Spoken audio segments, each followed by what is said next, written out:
Morning, it's Vijay here. Today is 17th February, Monday, 2025. Welcome to yet another episode of pre-market commentary. I think most of the bulls are dreading a Monday. The weekend must have been very tentative because they would be counting the losses, and so they must be dreading today, especially when the US markets are closed. So, the bears can run amok here. It's exactly opposite of what used to happen in the past. When US markets were closed, the bulls used to run amok and the bears used to get scared. So the wheel has turned full cycle. So I don't think, in my opinion, I don't think one should be really so worried about the market in terms of what is going to happen today. Though you see the market is very clearly in bear grip, and if you see what happened last week, it was not to be uh, happy for the bulls. So if you just look at, I'll just go back. I think something wrong here. Yeah. So if you just look at what happened last week, let's quickly run it. You see the gift nifty is showing a lower opening, which is about 40 points. So nifty is down, sensex is down, and then people are wondering why markets are falling. We will touch upon that a little bit later. So the main reason why they're falling is FIs who continue to sell at 4,295 crores. DIs more than matched, but still the markets were down across the board. There is another reason why markets fell. It was because of the Trump Modi meeting. Most people thought Trump's tariffs threat, which is going to come on April 2nd, will hurt India in many ways. Autos and pharmaceuticals and maybe even IT will get hurt. So you had selling, especially in pharma, left, right, center, people sold. Also, another reason is that the FIs continue to believe that nothing has changed on the ground, and they hold on to their short position. 84% of Nifty futures are still held short, which is extremely high. Normally, anything above 80 should have been caution for the bears, but the bears are running amok because there is the FIS support as far as the bearishness is concerned. So yesterday, I mean on Friday, market fell for the eighth consecutive session, which is some sort of a record. Normally, the bull market, you have the bulls can go up even to 11 to 12 continuously up sessions, whereas a typical fall will not exceed more than six consecutive sessions. But this one has exceeded that because I think a lot of margin trading funding is still there. So that is the issue when you don't know when the margin trading funding will end. I mean, when it will come to reasonable levels. So we have to watch that, which means these RDX stocks, railways, defense, and stocks above 50 PE will continue to be under pressure. But there are vast swathes of market where things bargain seems to be coming. So that is where one has to look at if you are wanting to buy. The question here is if the important point is if we are whenever we get money we are we're deploying it into the market. Today also we'll be deploying something. We are expecting some funds.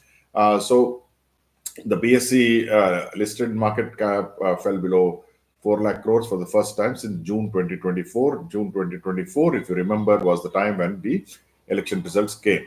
So Nifty gave up 23,000. So now we were, as I keep repeating, I was thinking somewhere between 22,800 to 23,000 will be a reasonably good bottom, and 22,500 was my extreme case for an interim bottom. And I still do not expect it to go below 22,000 so easily. As I mentioned yesterday, that the PE ratios will come down significantly if it go below 22,000. People are talking of 18,500. I am unable to see anything below 22,500. 22,800 for me is, I would say, a very strong intermediate bottom. So it was a broad-based fall on Friday. Sensex fell 200 points, mid cap fell 1,227 points. They have been now falling more because that is where the margin trading funding is there, and brokers must be pulling the plug. And also, ultra high net worth individuals, PMSs, are also selling in unison. And the mutual funds, a lot of them are not buying yet. So that is as far as the what happened last week. Uh, yeah, that is the last week was the it was also the biggest weekly loss in 2 months, and they BSE listed companies erased about 26 lakh crore. These are pure statistics. It makes no sense for a person. It depends on his portfolio. Some of the portfolios might have done well, but majority of the portfolios must have done badly. So while Sensex and Nifty fell 3% each, the mid cap index was down 7%, which is very big, and Nifty Bank gave negative returns. I will talk about this Nifty Bank as to how things can change. When things change, which is the index which is likely to be the leader? In my opinion, it will be Nifty Bank and also maybe Nifty IT. So before we see the Nifty bottoming out, I think Nifty Bank will bottom out, and Nifty IT could be one where the bottom might have already happened. And pharma, this is another index which we need to see, because it looks like this is the last leg of the pharma selling, and I don't see any reason why pharma should be sold. I will explain maybe in tomorrow or some other day as to why the pharma index is still the best bet for India, even though Trump is talking of tariffs. So on Friday, we had 44 out of 50 stocks which posted losses for this week, which is very big. That is about 88%.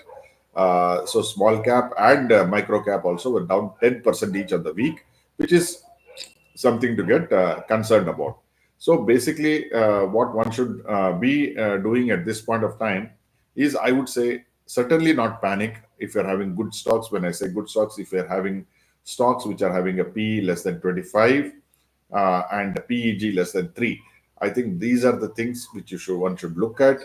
And stocks which are having PE less than 25 and PEG less than of 3, I think will stand in good stead. PE of more than 50, railways and defense stocks, I think, will still be in trouble. And there are a lot of stocks which are having PE of 100, 150, 200, and some loss-making stocks which have just gone up. I think I offer no hope there for those stocks. Maybe one should, I can't give advice. If I was having that kind of stocks, we don't have it.